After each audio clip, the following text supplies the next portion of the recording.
So now we're going to move into our cheers to the lady who section, where we shout out dope people doing dope shit. So I have to say, you know, we launched season 4 in the beginning of the pandemic, and now that we're, you know, gosh, how many months out? 7 months out.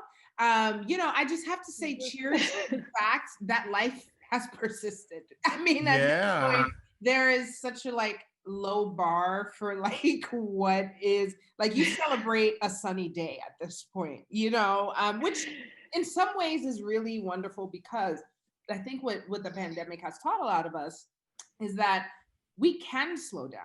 Like, actually, we can take our time. Like, actually, no, I can work from home. I can say no to things. Like, there's just an ownership of time that I think has been transformed a bit, that I really, really appreciate. But I have to say that I'm now in appreciation phase. I think for a while, having that time, but feeling like I was on edge, waiting for the world to make a very specific shift or direction so I can like lock my focus in, took forever. I mean, it was really hard. But I want to hear some updates around like what are some wins that we've been able to get even in the middle of a global pandemic. Skittles, what's up with you? Because you've had a little wild life win.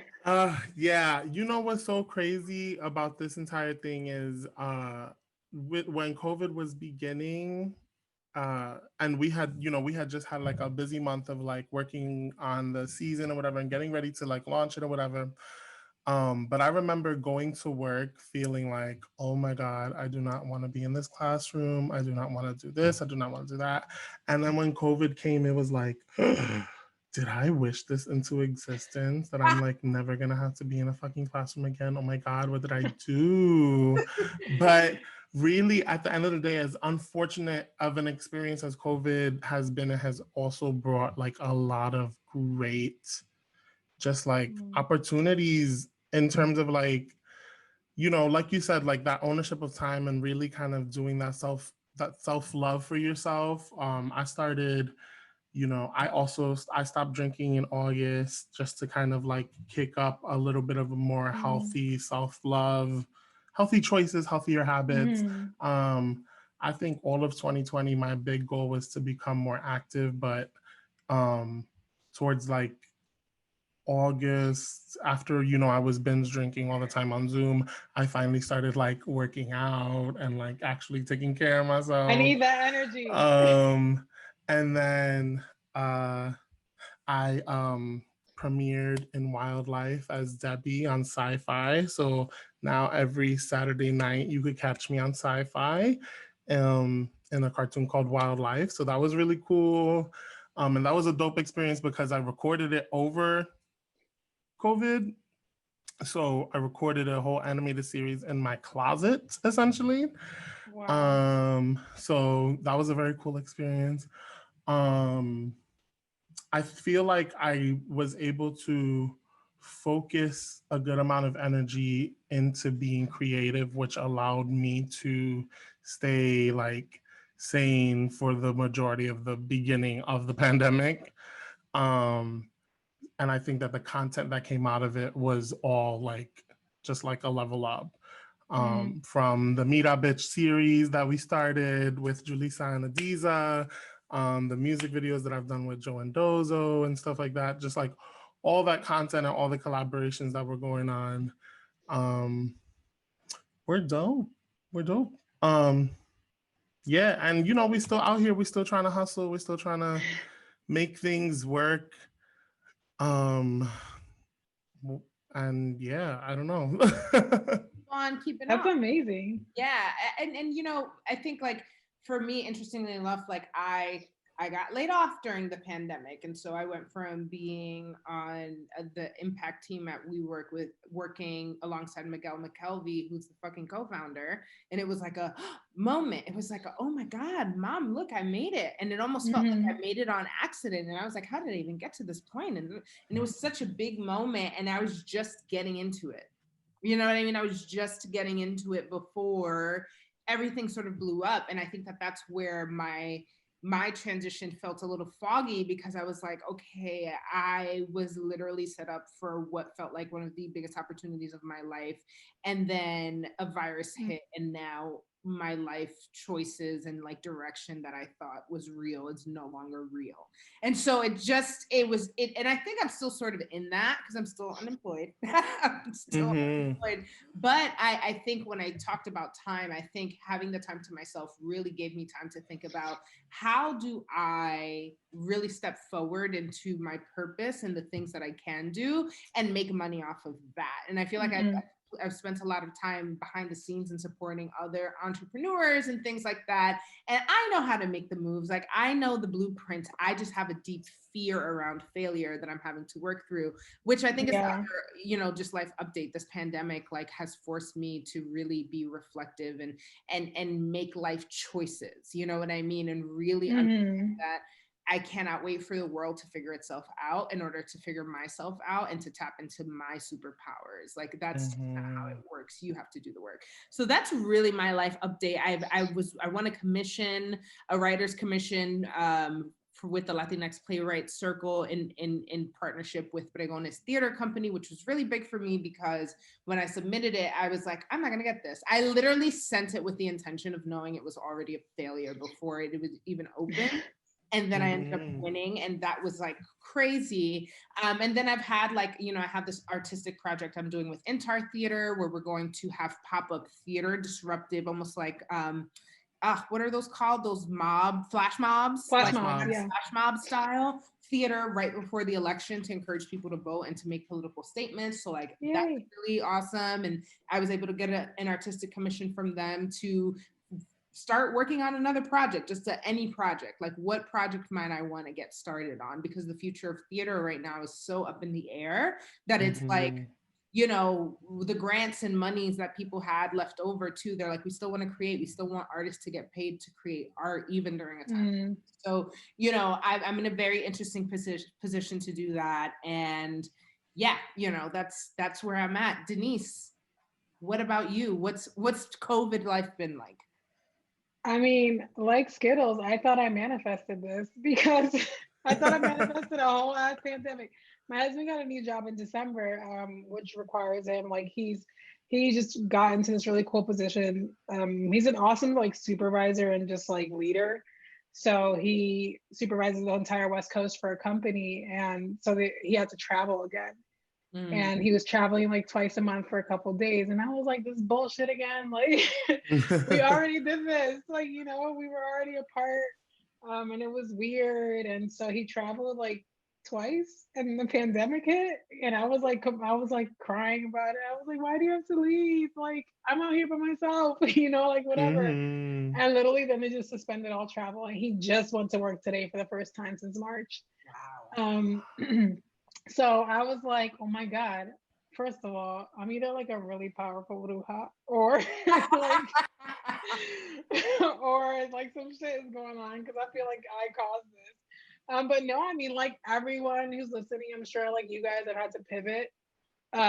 You know, my thing is photography and travel. That's like literally I came last year I was on an airplane. I think I counted 11 times, like round trip.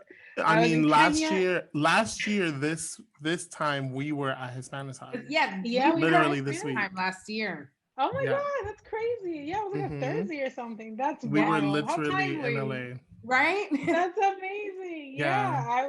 I was like right before that, I was in Kenya for like half a month with a nonprofit, like shooting some stuff. And before that, I was in the city. And before that, I was like here and there. And it was like doing what I really, really love, which is just photographing things and people and traveling.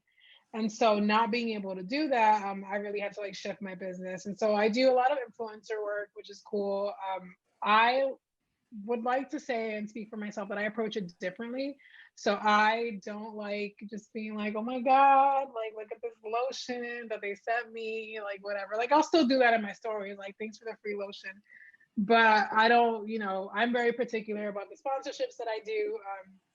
just because I feel like it's a big reflection of like my ethos and just what I'm representing. And I'm not trying to like just be out here supporting like racist or problematic people.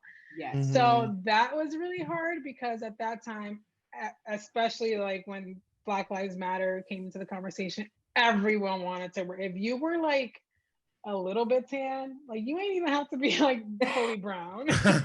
If you were just like sun kissed, they were just like, "Hi, how are you? We love your content. We'd love to work with you." And so it was like just kind of like using, like learning to use my discernment, learning what kind of questions to ask, training down a lot of money during the pandemic where most of my money that I'm making is not coming in. But luckily, you know, I work solely with content creators and small business owners. And so a lot of them were also pivoting and had to have new websites, media kits, you know, needed a consultation to learn how, you know, what the best way to pivot was. And so I did a lot of that, a lot of big wins. Like I've scored a lot of my highest paying collaborations this year, which is bizarre. And I've worked with some of the coolest companies that only work with like Blanquitas and whatever that I pitched to, because I was like, I'm gonna also make this work to my advantage. You're not about to say no to me. So here's a plan, and this is the budget. So a lot of that has been really awesome. My favorite part about all this is that I started therapy again, which is great. I had an amazing therapist in the city that I went to for like 6-7 years. And obviously because of the state difference, like she wasn't allowed to practice here. And so I was just really bummed because this was a very like, even like the thing about trauma is like, even if it has like its good stuff, it's still traumatic. So this was like a very, very like just a huge thing. And like, you know, there were little bits of trauma about it, not having anyone to express that to, and being like living a pandemic. And just, you know, like I had no motivation. Like I was on my Peloton like 5 days a week and I was doing all this stuff. And then I was just like, I just don't even want to get out of bed. So having someone to like talk through to like with those about those things has been really, really awesome. And I just got fucking lucky as hell. Somebody recommended her to me and I love her because therapy shopping is exhausting. Yes. And like sometimes you're just like, you know what, I'm just gonna help myself because fuck this shit. But she's awesome. And so yeah, that's been, I think that's been my biggest win so far, is finding like a therapist that I love. Come on, yes. And mental health is so important. And I'm glad that you said that, because I sort of like, it's funny, I think the desire to do the highlight came from a place of like, because everything is just so fucked. You know what I mean? Like everything is so fucked that like I want to take a moment to have that gratitude, because otherwise my brain just sort of sinks into this rabbit hole of like horror. I mean, we're in a horrible place as a country.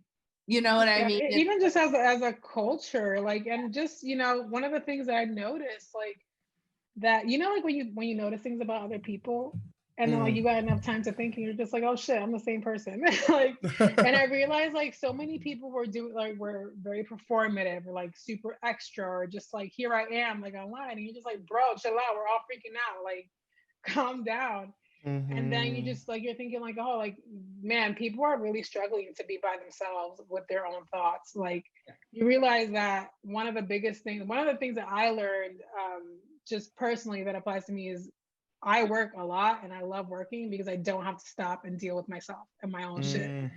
And so I'm just like, oh yeah, like she's losing her mind. Like she can't be by herself. And then I had to be by myself. And I was like, oh my God, I'm losing my mind too. Like, you know, because you're overthinking and you have time to analyze and you can't go anywhere. And so I feel like the pandemic really brought that out of a lot of people, where you're just like, this is like we're in a really horrible place. Like not only are we going through a global pandemic, that we're going through a straight up race war. And now like, you know, just a bunch of voting issues, and it's just like, it's been really, really hard. And so I have encouraged everyone to like, please just take care of your mental health during this time. It is hard. You know, I've known of a few people who have just not survived the pandemic and just the current chaos, who just literally need it out. And other people that have lost loved ones to COVID. And it's just like collectively, like we are just going through it. And so just a little pop up in there, you know, there's BetterHelp, there are therapists with sliding scales. There are projects you can search for, like Ethos Club is in the city, and they focus a lot on mental health. There are a lot of people that you can go to that offer free mental health services. Literally, all it takes is Google if you need help. I love that. I love that. And therapy, and I would even say I feel like there's such an opportunity, especially because people have to be home, to try things like meditation or even a little fake yoga, or running that bubble bath that you always see on Instagram but never run for yourself. Like I think it's a really good opportunity for people to schedule that in more frequently for themselves. Self-care moments, because I think that, and therapy, I mean, like a little recipe of therapy with a side of self-care and time for yourself. Good. It really boosts your energy in ways that I think people underestimate. So I think it does. And it's a great opportunity. It's a great time to learn about yourself. Like I posted a reel. It's like the only reel I've ever posted, and it went viral. And it was just books that have helped me with like healing and therapy. Because for a long time I couldn't afford therapy. Like I was like, baby girl, like you're great. I don't have $200 a week to talk to you. Like I just don't. It's either I eat or I get healed, and I need to survive. So I posted like a reel, and it has a bunch of books. You can check it out. But that, I know that it's not affordable for everyone. Like therapy is not accessible for everyone. So if you have the Libby app, Libby, you can actually check out books. Like get a digital library card, check out some books. And I provided a great list of books if you just need, some kind of head start. If you're hesitant about therapy, definitely check that out. Just plugging that in real quick. Yes, come on, Denisse, with these gems. So Skittles, you had a shout out for somebody who got a big win during. I wanted to cheers to Britney Spears for being able to choose her own representation in court for the first time in 12 years. This bitch has been under a conservatorship for 12 years and has not been able to make any legal decisions for 12 years. So, it's a big deal. It's for her at least, and for the fans. It's a huge deal. Yeah. Wait, I have a question about that though. Yes. Do you think, this is just like an observation as someone who's on the outside, does not know Britney, like whatever. Do you think that after being in a conservatorship for 12 years and like just kind of having your life managed like that, like putting yourself in her place, do you think that you would make a sound decision? Like, do you think you'd be capable of making a sound decision? Or are you just gonna like be like, I'm gonna rehire my dad's lawyer? Like that's my fear, that she's gonna hire someone in like their circle, because it's like, what else do you know? Yeah, I mean, I feel like this whole thing, well, her father was like petitioning against her being able to do this. And so like it's definitely obvious that like her father doesn't want or doesn't feel that she's capable of doing this. But I also wonder if it's like she's become like this cash cow for this family, right? Like they've made a ton of money while she's under this conservatorship that's usually used for people who are under a vegetative state, right? So I wonder if her acting sane and her acting normal has only helped his case in being able to control her. Yeah, that's true. I mean, we can only speculate. I think he just keeps her medicated so that she appears to be like incoherent and or like just not there. Yeah, I don't know. I just hope that this is a good step in another direction for her, because I couldn't imagine not being able to make any legal or personal decisions without my parents like making it for me. What? Or sometimes it being an outside lawyer that has no relation to me. Right. Or no desire to see you like their desires is in the interest of the other person who's benefiting from your entire situation. Yeah, that's a really big win. When I saw that you posted it on Facebook, I was like, no. I was like, wait, is this like the Onion? Hold on. Is this real? Because like, we've been rooting for this. I like signed a petition and everything. That's my girl's Britney, bitch. Right. Yes. I'm happy to see it too. I'm hoping, like Skittles says, it's a step in the right direction because I'm here for another round of a Britney evolution and like seeing what comes out of that, both artistically and just like in general, right? With like how she presents and what she puts on her platforms and all that stuff. I just think, why not? Why not? It's her and then there's been other things like we started right before the pandemic, we lost Kobe Bryant, but this week the LA Lakers won the championship. And having the LeBron James at the center of that, and having his voice be a center in Black Lives Matter, for example, and not a center. I'm going to retract that. Not a center, but when it comes to the NBA and that organization has been centered in the conversation. And so to see that tie was just kind of like a double win. I'm not a Lakers fan, like individually, but I was still here for the win. I was not going to be about it. But really have just been here in general cheering for our Black Lives Matter movement, because I think for me, even in content creation, like there's always a way in which I feel awkward having to subscribe to whatever challenges or popular things are happening on the internet, because I am just generally the bitch who's talking politics and cares about those things. I just like to do it in my authentic way that isn't very NPR-ish, right? So for me, having this Black Lives Matter thing open up, and then, like you said, Denisse, having people in a moment where they have to pivot all of a sudden and freaking out, I feel like opened up a little hole of opportunity for me to think about how I have a presence. Spaces that I really don't care to have a presence for myself, but if I'm appealing to some degree and I can talk my shit about things that I do care about, then why not put some energy towards that? Because I was on my phone anyway. You know what I mean? Yeah, right? Like, on my phone anyway, might as well make some use of it. So there's been some big ones all around. So cheers. Usually we would do this with our glasses in person and cheers with my water.